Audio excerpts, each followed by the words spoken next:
Well, my favorite are the monthly deer chores because that's a positive thing. We're checking these things off the list every single month, and that gets us into the hunting season well prepared and getting us a lot further ahead than if we weren't keeping track. But certainly when you're chipping away at these things every single month, they can really lead to a lot of success this fall. And it doesn't matter, I mean, even public land hunting, if you're on your public land game and you're really searching out things. So for example, you're always looking for fall hotspots on public land. You're looking for old rubs, old scrapes, old sign, old clusters of sign, historical sign. You're looking at convergence of habitat, funnels, inside corners of swamps. You're looking at areas around big wetland areas, but you're looking at areas where, yeah, there's a lot of habitat here that can tell a story of why a deer should be here.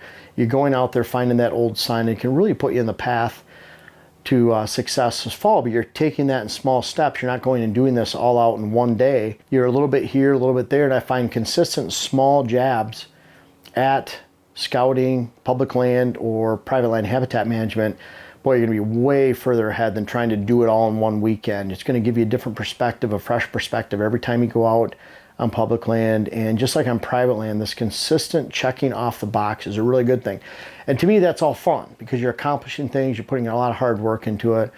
But at the same time, there are failures along the way. And I've learned and found a lot of success by learning from other people's failures. I was always the type that when I was getting into something, I'd ask this person I thought was an expert, this person, that person, this person, look at their accomplishments, look at where their background is, and boy, you'd start to find a common theme from the people that knew something and the people that didn't. And I want you to learn from the people that didn't know something when it comes to the monthly deer fails. I'm sharing these things with you because I don't want you to fail like I have or a lot of other folks have and do every single month.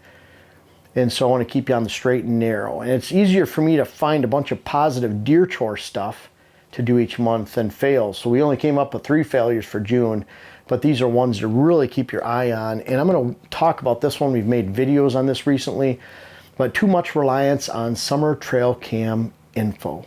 Usually where you find them today, they are not tomorrow. When it comes to mature bucks during the summertime, their habitat completely changes. Unlike does that need thick cover and adequate food all year long, bucks need great food depending on the season. They need the best food they can find, and that'll change seasonally. And then they need drastically different cover from summer to fall. They need open airflow, cool canopy, overhead hardwoods during the summer months. And then they need something they can crash their hardened antlers through, high stem count, lots of hardwood regeneration, briars, thick cover, thick screening cover, side cover. That's what they need during the fall.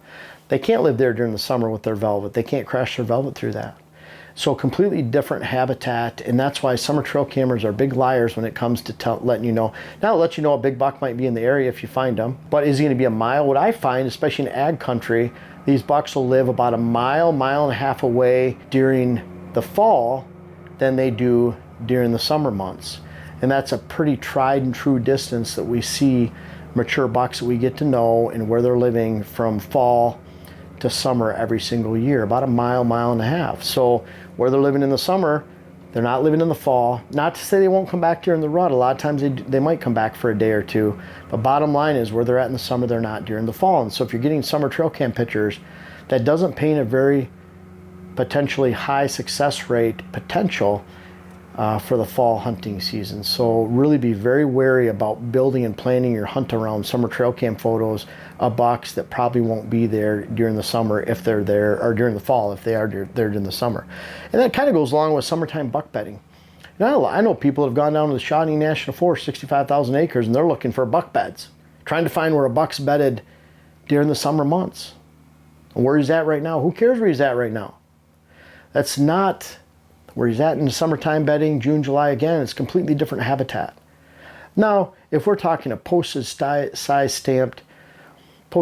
sized hardwoods in the middle of a bunch of ag in Iowa or Illinois, well, that buck might be back there during the fall because it's the only place he can bed. It's the only form of cover he has. So he might use that as a universal cover the entire year, but that's a rare exception to the rule of they bed here during the summer and they bed somewhere else completely different during the fall. But you have to look at it, they need completely different habitat.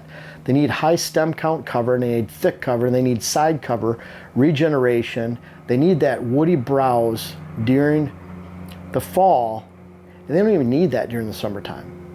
They're just consuming large portions of green succulent crops during the summer months, and then they're moving to their fall haunts somewhere else. So summertime buck bedding, who cares where they're at during the summer? That doesn't have anything to do 95% of the time where they're going to be at in the fall. So don't focus on that. Again, focus, if you're scouting during the summertime, focus on historical sign. Look at maps and funnels, areas where different habitats meet each other, and look at it and say, you know what, there's a reason a mature buck should be here during the fall, and then go back that up with verification of old sign. Look at historical rub sign, meaning that there's been rubs you can tell over a 10, 12, 15 year period in this location. And then there's a good chance they'll be back, even if they're not there during the summer. And finally, summer soil builders. People are buying soil builder products for their food plots during the summertime to build up their soil. And a company will have 18, 20, 22 seeds in a mix and advertise it does all this. Well, every one of those pieces of seed isn't growing in every area of the plot. You know, if they have sunflowers, sorghum, brassicas, rape, a lot of times they're just throwing seeds in there to throw seeds in there and talking about what they do, but it's only in that little small area. And the problem is, like sun hemp, great crop to bring minerals to the surface, but the deer eat it down to the ground. So that's not a factor. Sorghum takes years to break down for a summer soil builder. When you have 18, 20 seeds in the mix, you're throwing a lot of bad seeds in there for one. You want fine organic matter. We have a summer soil builder, and it's a little bit different where we only have buckwheat, we have tillage radish, just a little bit. We have very light oats, we have medium red clover. We want to till this under. We want something that is very fine organic matter, has vetch in it. We want to till this under, put fine organic matter in, let it break down, and then plant your fall crop. And so a lot of times we're not using a really high organic matter. Like you can have sorghum that's 8 feet tall, 10 feet tall, 12 feet tall during the summer, and that's a very bad thing because it takes years to break down and takes nutrients to break that down. You're actually pulling nutrients out of the soil and hurting your food plots by doing so. So be very wary of companies that offer 15 seeds, 20 seeds. We offer 5, 4 in a summer soil builder because you want fine organic matter. You want it to be a low lush crop. You want to not take over the landscape, and you want to be able to till it under easily and add a lot of nutrients in the fall. You want to hold soil moisture. You want the deer not to eat it that much. It's medium red clover is the least attractive clover out of the bunch. Buckwheat's not very attractive, except in high deer density areas. And if you're using a 20 seed summer soil builder, it's going to be down with the dirt anyways.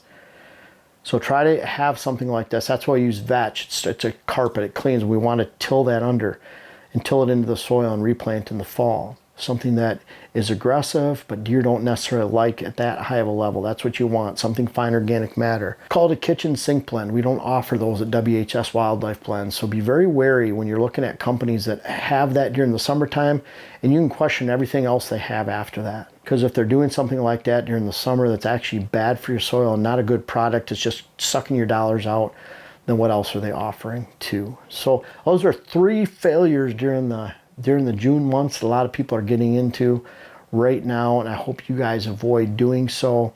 Be very wary of those 3 things, whether it's your hunting, planning, your scouting, your trail cam pictures, or even trying to improve your summer soil with something that's not improving your summer soil. Really be very wary and focus on those June deer chores. That's what I like to focus on. I ignore this kind of stuff and just move on and check things off the list of getting things done, and you'll be on track for a great deer hunt, herd management, and habitat management property this fall. Now, I don't know if you've checked out our main website lately, whitetailhabitatsolutions.com, but we've really had a lot going on, including hats, books, our web class, and certainly our new seed company, WHS Wildlife Blends. When you click on seed on our site, it'll take you right to our brand new site for the seed company. We have all 12 blends available. So check it all out though. I encourage you, I appreciate you checking it out. Whether you buy anything or not, really appreciate you visiting the site and seeing what's going on, and continue to watch because we have big things coming later this year.